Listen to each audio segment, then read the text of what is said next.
Del Evangelio según San Juan, capítulo 12, versículos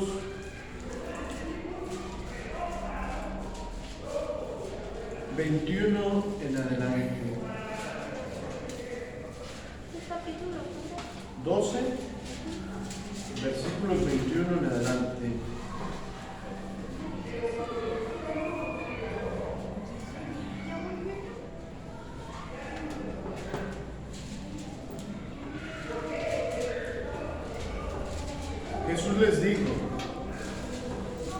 Jesús les dijo otra vez: la paz con vosotros. Como el Padre me envió, también yo los envío. Dicho esto, sopló y les dijo: reciban al Espíritu Santo. A quienes perdonen los pecados, les quedan perdonados. A quienes se los retengan, les quedarán retenidos. Palabra del Señor. Señor, sabemos que estás aquí en medio de nosotros. Sabemos que eres tú el que está aquí en este momento, porque hemos recibido tu Espíritu Santo, el Espíritu que nos va conduciendo hacia el Padre, que nos va revelando quiénes somos y quién eres.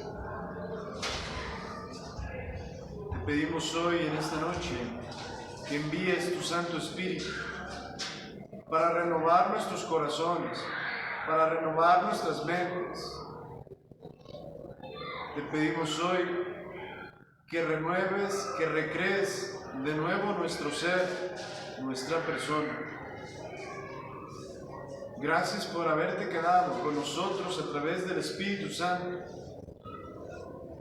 El Espíritu Santo es quien nos comunica tu persona, tu vida, tu misterio. Es quien nos hace presente de nuevo la pasión, muerte y resurrección tuya, Jesús. Por eso, hoy en esta noche queremos agradecerte por tu presencia, por tu Espíritu. Ese Espíritu que renueva, que recrea, que hace de nuevo todas las cosas. Espíritu Santo, fuente de luz, en el nombre del Padre, del Hijo y del Espíritu Santo. Amén. Miren, ya casi vamos por culminar esta segunda materia que se titula La historia de la salvación. En las clases pasadas hicimos un breve resumen de qué era la historia de la salvación, los diferentes momentos de cómo Dios va actuando, Dios va obrando, de cómo el hombre en medio de su realidad corporal, en medio de su vida, de su historia, Dios se va manifestando, Dios va actuando, ¿no? En la última clase nos entretuvimos ahí en la figura de María, el papel de María en la historia de la salvación. Hoy vamos a iniciar con Juan el Bautista. ¿Quién fue Juan el Bautista, ¿no? Juan fue el último de los profetas, ¿no? El último que habló de la venida del Mesías, de aquel que no era él digno ni siquiera de desatarle las correas, ¿no? Juan el Bautista tiene una misión muy clara, ¿no? La figura de Juan el Bautista, como todos los nacimientos en la Biblia, si ustedes se fijan, en realidad todos los nacimientos de personas que van a cumplir una misión muy importante, son nacimientos de repente en circunstancias medias complicadas, medias a veces como hasta, ¿cómo decirlo?, como imposibles, como contradictorias, ¿no? O sea, él nace de una pareja que eran mayores de edad, Isabel, estéril, o sea, y esto tiene un significado, o sea, ¿por qué Juan nace en estas circunstancias? De hecho, todos los nacimientos casi De hecho, todos los nacimientos o los personajes que tienen una misión nacen en esas circunstancias. Por ejemplo, recordemos, por ejemplo, la historia de Sansón, la historia de Samuel. O sea, siempre en circunstancias muy peculiares, mujeres ancianas, mujeres ya con esterilidad, o sea, en circunstancias como donde no puede haber mano humana, por decirlo así, donde todo es completamente obra de Dios. El nacimiento de nuestro Señor Jesucristo, ¿no? Pero el nacimiento de Juan viene como para dar a entender, por eso nacen estas circunstancias, que la salvación es completamente un don y un regalo de Dios. No es fruto de la intervención, de la inteligencia, de las capacidades. O sea, este es como el primer signo, ¿no? O sea, la salvación que viene de Dios es completamente algo que Dios da y hace, ¿no? Completamente, ¿no? La segunda característica del nacimiento de Juan el Bautista es que nace en circunstancias, o sea, obviamente una mujer mayor, estéril. ¿Por qué? Para dar a entender que Dios, de lo más pobre, de lo más sencillo, de lo más incapaz, obra fuertemente. De lo más humilde, porque así es el Señor. O sea, Dios a través de lo más sencillo, de lo más que parece que cómo Dios puede sacar a un personaje como Juan el Bautista de esas circunstancias. Sin embargo, la saca, lo hace, porque así es Dios. Ya desde el nacimiento de Juan el Bautista, incluso el texto, si ustedes recuerdan, ¿no? La gente se preguntaba cuando su papá Simeón queda mudo, la gente, ¿qué será de este niño? ¿No? ¿Qué va a pasar? Algo pasó con este niño. Zacarías, ¿quién dije yo? Simeón, para ver si estaban atentos. Para ver si estaban ahí, bien, si están sirviendo las clases. O sea, Zacarías, o sea, ya su nacimiento, su manera de... Todos creían, por ejemplo, que le iban a poner como su papá, Zacarías, ¿no? Todos se sorprenden, ¿por qué? Era lógico, ¿no? Era su primogénito, no podía tener familia, lo más lógico era que le pusiera su nombre, sin embargo, no. Entonces, ya desde ahí empieza el nacimiento de Juan el Bautista a ser un signo de la intervención de Dios, de que algo Dios estaba haciendo, de que algo Dios iba a hacer, ¿no?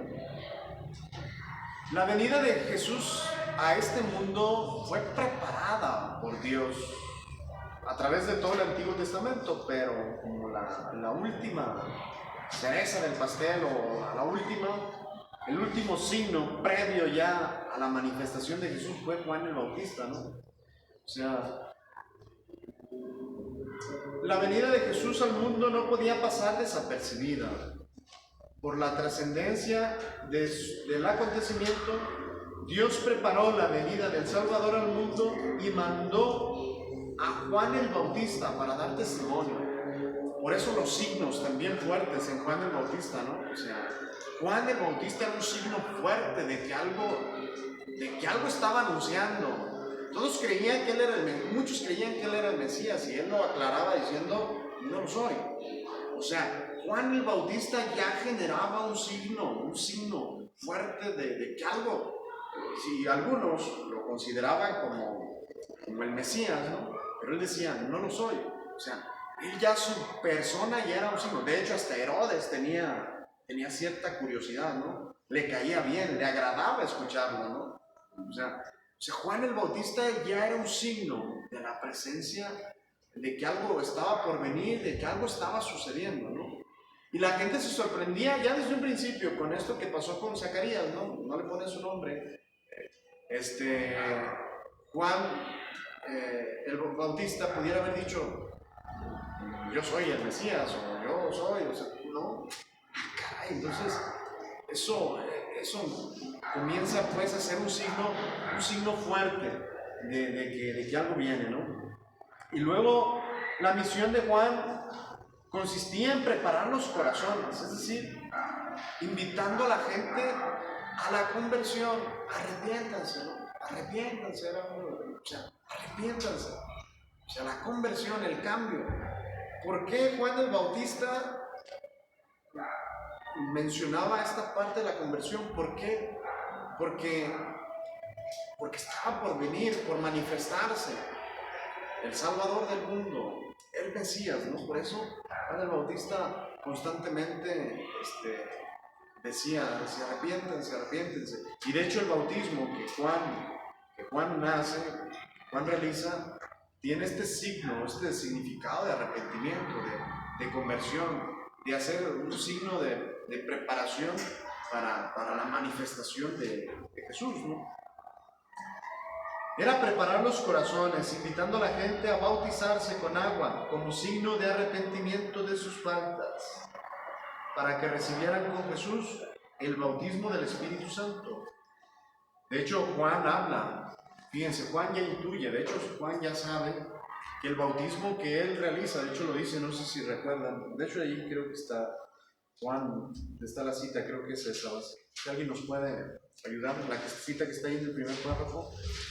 Juan capítulo 1, versículos 26-34, creo que esta cita va a ser donde Juan el Bautista habla, dice, yo los bautizo con aguas, pero vendrá otro que los bautizará del Espíritu Santo. O sea, él hablaba de un bautizo con el Espíritu Santo, ¿no? O sea, de un bautismo más fuerte. ¿Quién lo tiene? El 25, bueno, desde el 24 dice, los enviados eran del grupo de los fariseos y hicieron otra pregunta.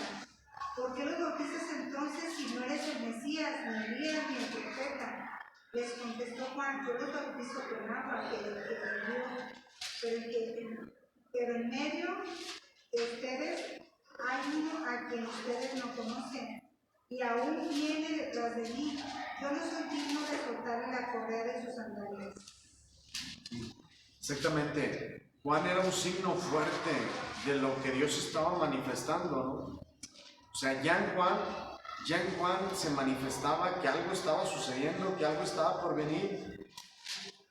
Y fíjense, ahí es donde entra a veces también el pecado. El pecado contra el Espíritu Santo tiene muchos significados, o tiene muchas interpretaciones, o varias interpretaciones más bien.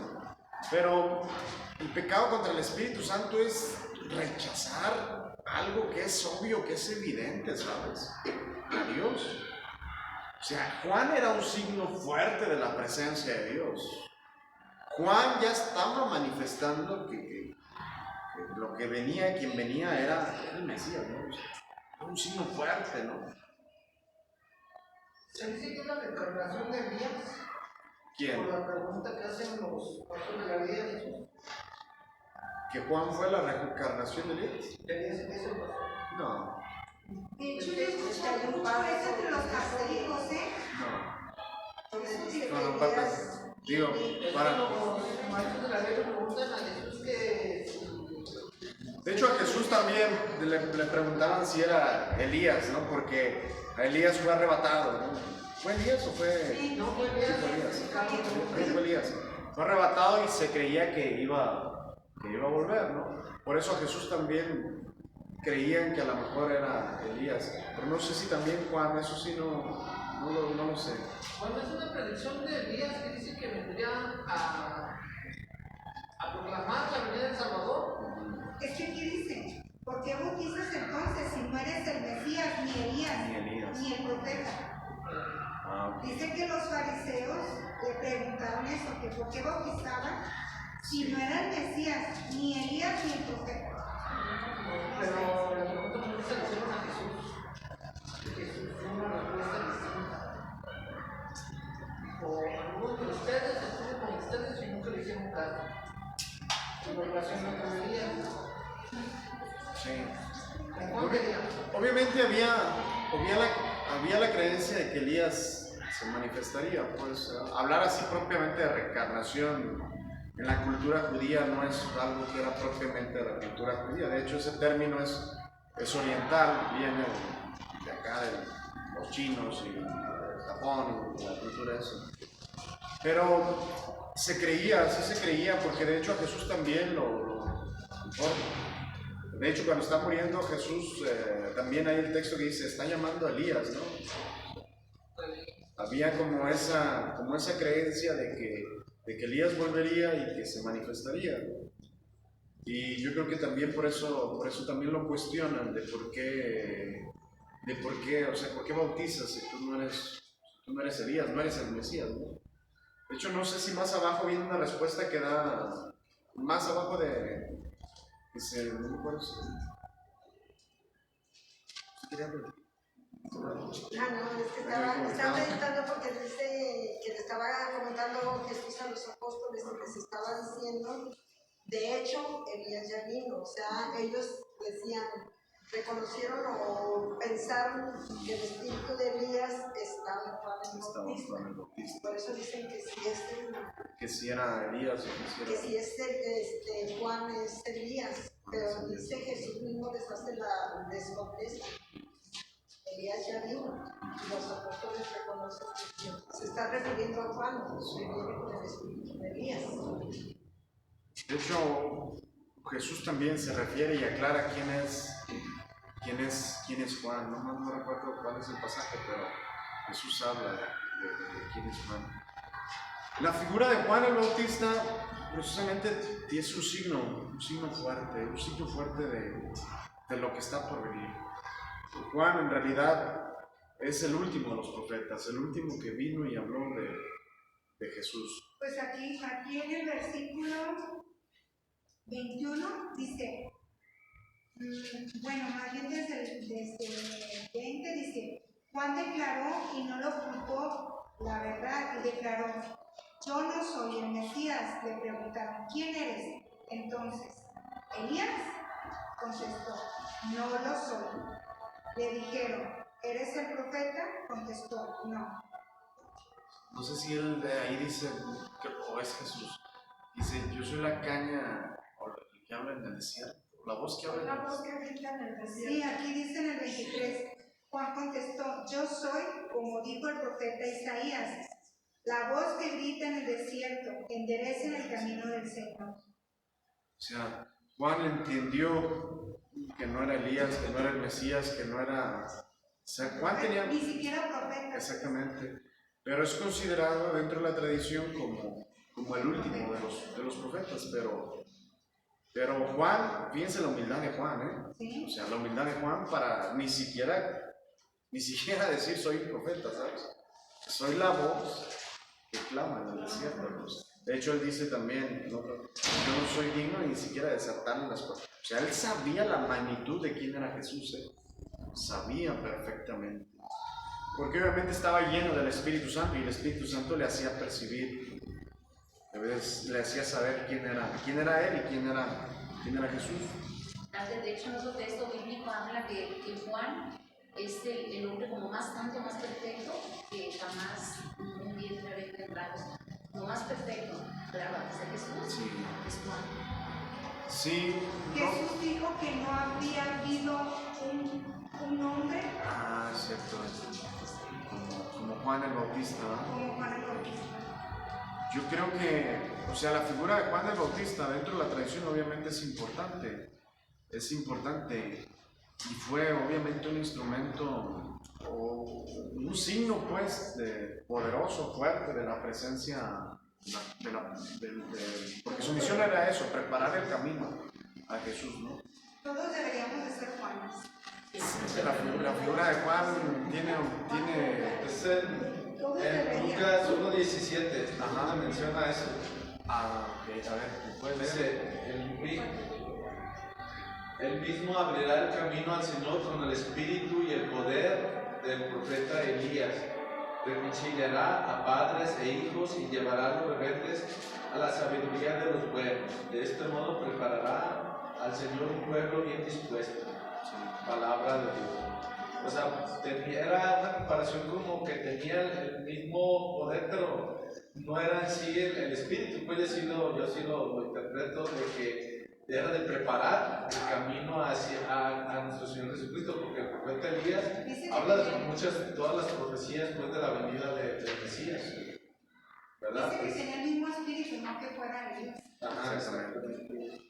Sí, la figura de Juan, de hecho es considerado profeta porque muere como uno de los profetas. La mayoría de los profetas murieron apedreados, lo dice Jesús, ¿verdad? O sea, murieron rechazados, ¿no? Entonces, el profeta, o por eso también es considerado dentro de la tradición como el último de los profetas, el último que habló y que preparó obviamente el camino a Jesús. Jesús mismo acude al bautismo de Juan para indicarnos que con eso estaba de acuerdo en lo que hacía, santificando así las aguas del bautismo y dándonos ejemplo.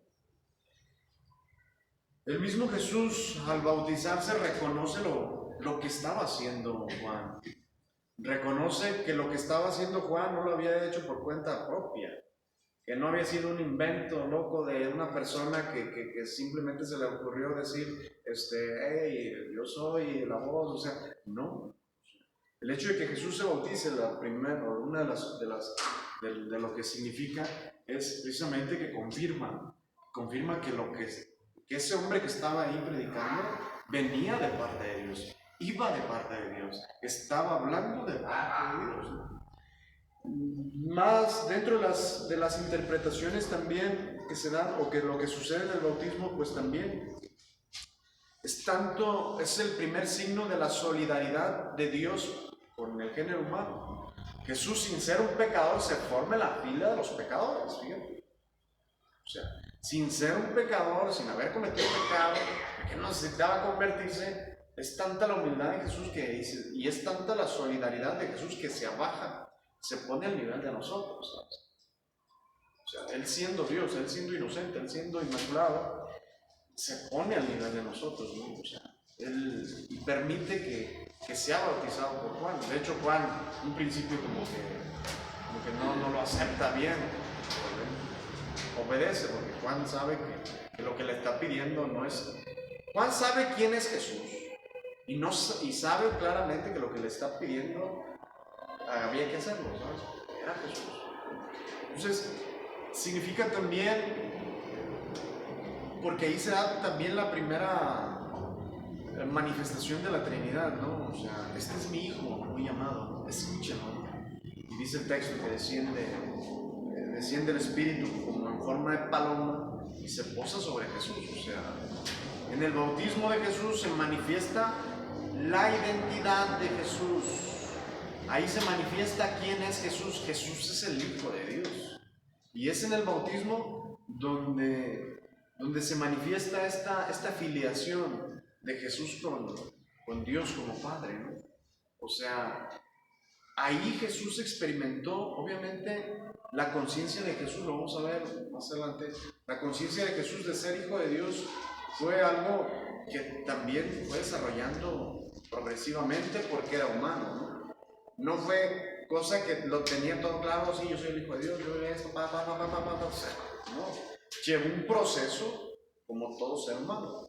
Pero ya ahí en el bautismo Él escucha, este es mi Hijo muy amado.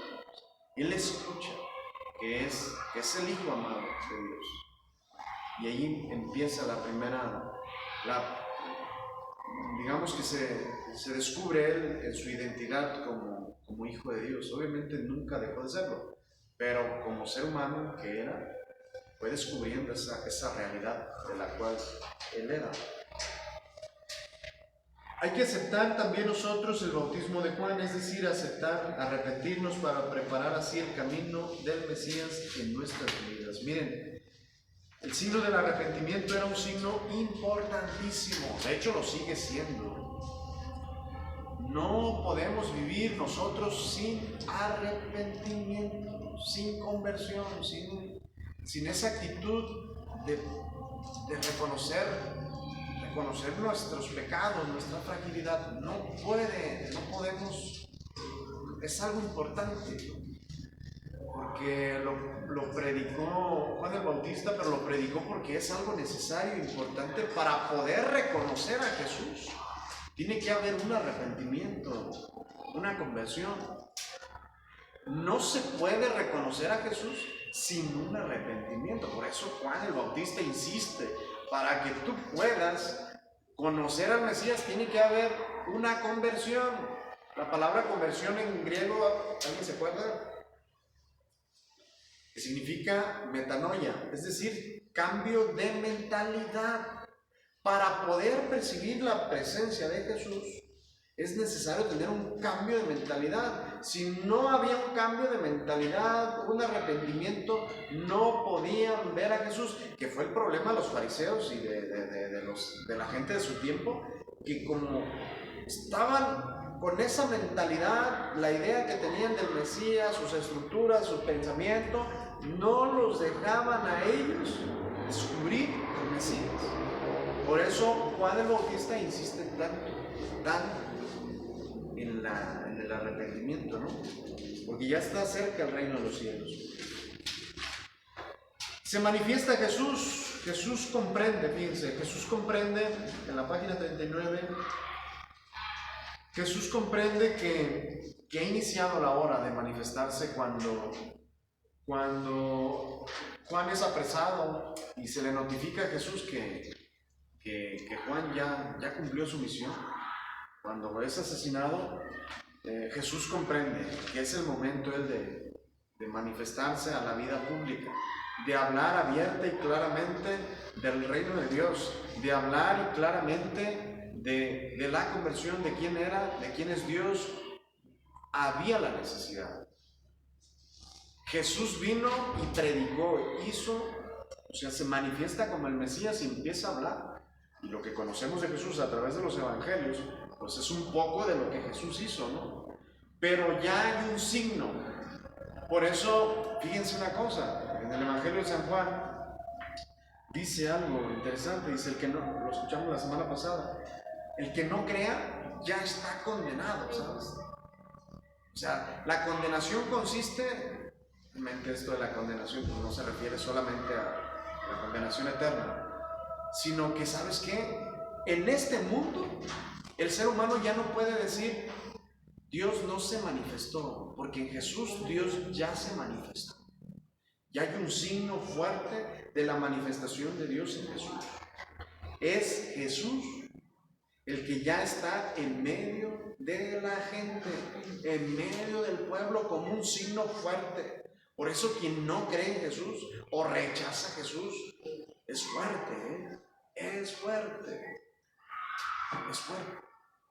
Porque ya es un signo, Jesús ya se manifiesta y empieza él a hablar, a manifestarse, a actuar, a hablar del perdón y a hablar de la ley, y que la ley, el resumen de la ley es el amor a Dios, el amor al prójimo, y empieza a hablarle a sus discípulos de que el Hijo del Hombre, empieza a hablar de quién era, cuál era su misión y quiénes somos nosotros, ¿no? ¿Es igual de peligroso no creer en Jesús que no creer en Jesús? ¿Igual de peligroso los dos para un cristiano? Pues yo creo que sí, porque al final no creerle a Jesús o creer de manera a medias. Jesús es mero símbolo. Jesús reconciliación, no tiene poder de perdonar pecados, no le creen a Jesús. Sí, porque es una privación ya de la presencia de Jesús, ¿sabes? La presencia real de Jesús obviamente no solamente se limita a las especies eucarísticas, pero las especies eucarísticas, la iglesia y todo lo que manifiesta la persona de Jesús. Nosotros no somos Jesús, pero somos parte de su cuerpo místico, ¿eh? Es fuerte esto, ¿eh? Pero sí puede haber, como una privación, ¿sabes? De no creer en Jesús, de privarte de algo, ¿sabes? No creer en Jesús implica un acto creer en Jesús implica un acto de fe. Y una persona que tiene fe empieza a ver cosas, empieza a experimentar cosas que nunca había experimentado. Tú lo experimentaste, cada uno de nosotros. En el momento en que tú empezaste a creer, pues empezaron a suceder cosas en tu vida. Pero si no se da ese salto en la fe, jamás puedes como acceder. Fíjense, la fe es la puerta a los misterios de la vida, de la realidad, ¿no? La fe es lo que abre a un mundo a un mundo, por decirlo así, pero la fe es la que nos abre a Jesús, a toda lo que es Jesús, ¿no? O sea, a todo lo que implica Jesús, a todo lo que tiene que ver con Jesús, y lo vamos a ver un poquito más adelante con la iglesia, ¿no? O sea, pero sí, o sea, yo creo que las dos cosas están íntimamente unidas, o sea, porque si no creemos en Jesús en su totalidad, o sea, la cosa está incompleta. Entonces, yo aquí sí me surge la duda, porque dice, la fe es un don de Dios, ¿sí? Pero porque hay en unos párrafos de la Biblia donde dice que Jesús mismo dice, no vaya a ser que sus oídos oigan y sus ojos vean y entonces se van a convertir.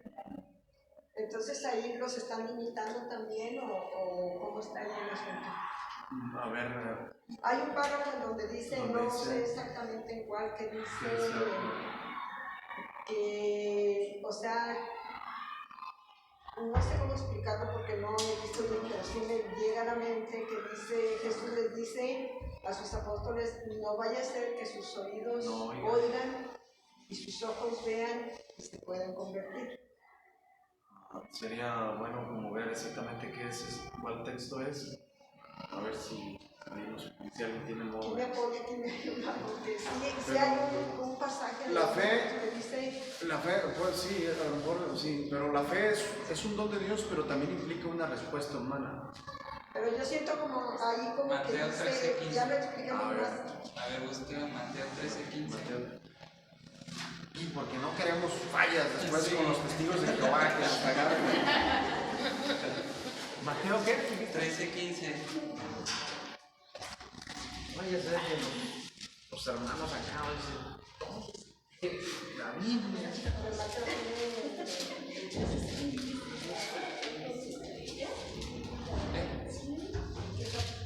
¿13? 13:15.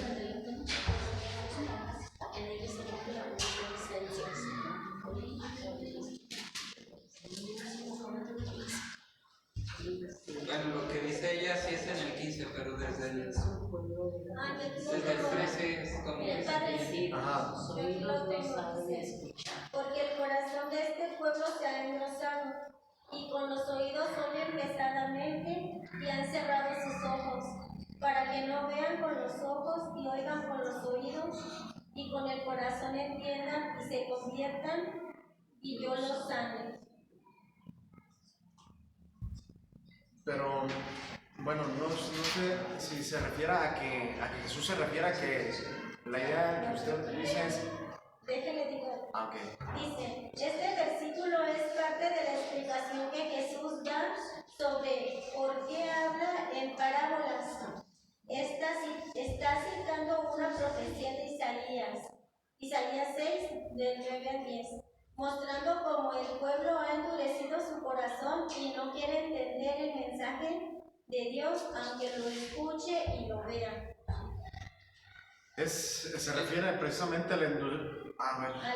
Bueno, lo que dice aquí desde el capítulo 1 habla explicando la parábola de las semillas. Es lo que le preguntan a Jesús, porque en el 10 dice, ya hasta cuando los discípulos le dijeron, ¿por qué les hablas en parábolas? Es como que el contexto, ¿no? Entre una cosa y la parábola y cómo se... Sí, se refiere a esas palabras, o sea, aquí dice un comentario, por ejemplo, dice, el endurecimiento voluntario, que es voluntario, y culpable, que causa y explica la retirada de la gracia. Cuando se endurece el corazón, la gracia se retira. No porque Dios no quiera, sino porque el hombre se cierra. Todos los relatos que proceden preparan al discurso parabólico, que vienen después de la cizaña, el grano de mostaza y todo eso. Dice, todos los relatos que preceden preparan al discurso parabólico, ilustrando este endurecimiento. A estos espíritus obscurecidos a los que la plena luz sobre el carácter humilde y oculto del verdadero mesianismo, no haría sino cegar más. O sea, la presencia de Jesús. Ya lo entendí poquito. A ver. Por ejemplo, les hablo en parábolas para que no entiendan todo y luego les cause que cierren el corazón y ella no pueda actuar. Por eso les habla en parábolas para dejarle las cosas así como lo poquito que entiendas. Para él tener más oportunidad de seguir ahí, porque dice, no vaya a ser que endurezcan el corazón y entonces ya no pueda hacer nada por él. Pues yo así lo Puede ser una interpretación. Sí. Sí, o sea, obviamente Jesús quiere manifestarse, ¿no? Y el modo de hablar en parábolas a los discípulos les sorprende. ¿Por qué Jesús les habla en parábolas? Las parábolas eran un modo literario que se acostumbraba a hablar, ¿no? Un modo sencillo, un modo que la gente pudiera entender para que nadie dijera yo no entendí, ¿sabes? A mí no me dijeron, o sea, yo no supe. No me entendí, o sea, Jesús hablaba en un lenguaje tan sencillo como eran las parábolas para que nadie tuviera el pretexto de decir, yo no entendí. Que todos pudieran captar el mensaje que Jesús trataba de decir. Por eso Jesús hablaba en parábolas, para que nadie se cerrara a la presencia de Jesús, ¿no? ¿Por qué les hablas en parábolas? ¿Por qué les hablas tan sencillo? Porque no quiero que endurezcan su corazón. Quiero que todos, absolutamente todos, ese es el deseo salvífico de Dios, que todos se salven. Que nadie diga, a mí no me dijeron, a mí no me hablaron, o sea, es fuerte, pero es interesante al mismo tiempo, o sea, casi nadie, al menos, si a ti se te ha hablado de Dios, tú un día no puedes decirle a Dios, a mí nunca me dijiste. Se le va a exigir más. Exactamente. En otro texto, al que mucho se le da, mucho se le pide, ¿no? Se le exigirá. O sea, fíjense o sea, si a ti se te habló de Dios, ya lleva una exigencia. Ya lleva una exigencia. Si en el momento a ti te dijeron, ¿sabes qué? Jesucristo vino, es el Hijo de Dios, o sea, si ya hubo una predicación en tu vida, ya lleva una exigencia, exactamente. Entonces, por eso Jesús también habla en parábolas, para que todos entiendan de qué se trata. O sea, Padre, y aunque a veces también dejaba algunas cosas como entrever, porque incluso sus apóstoles como que no le entendían, ¿qué quisiste hacer esto? Y cuando se los llevaba ya solas, se los escudriñaba y se los daba todos desglosaditos, como ya manera de enseñanza. sí. Es que como que Jesús quiere despertar Suscitar como el interés, nos quiere despertar como el interés de que, a ver, te voy a decir esto, si lo piensas, lo razonas, lo profundizas, llegas Vamos al a donde siguiente. yo quiero llevar. Probablemente sí, fíjense, porque cuando Jesús se encuentra con el joven rico, Jesús no le suelta de jalón y le dice, ven y sígueme, deja todo, no. Probablemente sí. O sea, él se acerca a Jesús y le dice, maestro bueno. Y Jesús le dice, ¿por qué me llamas bueno sino solo Dios? O sea, Jesús está afirmando que es Dios. Y Jesús le dice, bueno, pues, a ver, vamos viendo, ¿no? Jesús le dice, pues cumple los mandamientos. Y el joven rico le dice, Señor, los he cumplido desde mi juventud. Y Jesús le cree, fíjense, era bueno. Entonces Jesús ve que él ya tiene dinero, está joven y probablemente tenía, materialmente hablando, todo lo que en ese momento pudiera tener. Juventud, dinero, riquezas. Pero no solamente ese hombre tenía eso, tenía también una vida hecha con un comportamiento bueno. Era un hombre bueno, era un hombre justo. Entonces Jesús le dice, ok, ya vi que no estás conforme con eso, algo te falta. Entonces le dice, ¿sabes qué? Ven y deja todo lo que tienes y luego sígueme. Y ahí fue donde ya no siguió adelante. Pero sí puede hacer como esa lógica también progresiva, porque Jesús no manifiesta todo de un de repente, o sea, de hecho tú no puedes decir, yo ya conozco a Dios, yo ya conozco todo de Dios y yo me lo sé todo. O sea, es un progreso, es un constante conocer al Señor, ¿no? Padre, yo considero que aún en la actualidad Dios se hace presente y nos hace conocer de Él, porque aún hay personas que no tienen conocimiento, se manifiesta de alguna manera. Nosotros en la familia tenemos un testimonio muy bonito. Mi papá de niño pues lo bautizaron en primera ya grande, porque sus papás, uno era católico y otro no. Y tuvo muchas diferencias en cuanto a religiones, porque uno le inculcaba una cosa, otros otra. Entonces, él en su ignorancia, pues llamándole así, porque no tenía instrucción religiosa ni de escuela siquiera, él en su trabajo se encontraba piedras donde encontraba las señales que Dios le daba.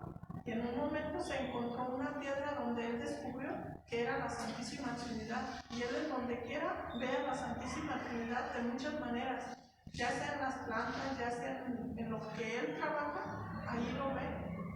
Y en esa piedra que se encontró se nos hace muy raro porque en realidad tiene los tres lados, dice él, dice la Santísima Trinidad. Hay un espacio que tiene un hueco así y pareciera al verlo como si fuera una custodia. Y le tallan y huele esa piedra. Y es curioso porque tiene el centro blanco. Entonces, como él le llamaba tanto la atención, un ingeniero que fue y convivía mucho con él le dijo, ¿me dejan tomarle una foto?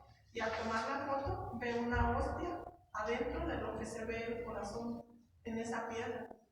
Entonces Dios tiene muchas maneras de hacerse presente, aún a los que no tienen instrucción de ninguna índole. Sí, claro. Dios se va manifestando, se va revelando de muchas maneras. Y es progresivo también, es un proceso, es progresivo. Por eso tampoco podemos decir que conocemos todo de Dios, que tenemos una experiencia profundísima, porque en realidad es solo el comienzo pues, de nuestra relación con Dios. Con eso terminamos, nos vemos si Dios quiere la siguiente semana.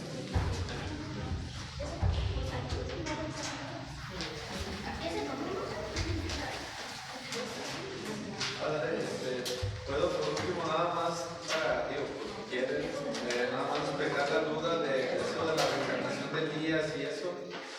Digo, no sé si quieran aquí mismo la Biblia, estaba viendo las referencias y todo eso de por qué decían que Elías había de venir. Y de hecho lo menciona nuestro Señor Jesucristo también. De hecho quien lo habla Malaquías en el capítulo 3, que también empieza ahí, dice que envía delante de mí a mi mensajero. Voy a leer del 1 al 2, dice, estoy para enviar a mi mensajero que despejará el camino delante de mí. Pues pronto entrará en su santuario el Señor que ustedes piden. Fíjense que ya llega el mensajero de la alianza que ustedes tanto desean, dice Yahvé de los ejércitos. ¿Quién podrá mantenerse en pie cuando aparezca? Pues él es como el fuego de una fundición y como la lejía que se usa para maquillar. Luego de ahí me paso en ese mismo capítulo de Malaquías 3, en el versículo 22, aquí es donde habla referente a esto. Acuérdense de la ley de Moisés, mi servidor, a quien entregué en el cerro Horeb leyes y ordenanzas para todo Israel. Les voy a enviar al profeta Elías antes que llegue el día de Yahvé, que será grande y temible. Él reconciliará a los padres con los hijos y a estos con sus padres, para que cuando yo llegue no tenga que maldecir este país. Palabra de Dios. Y luego habla acá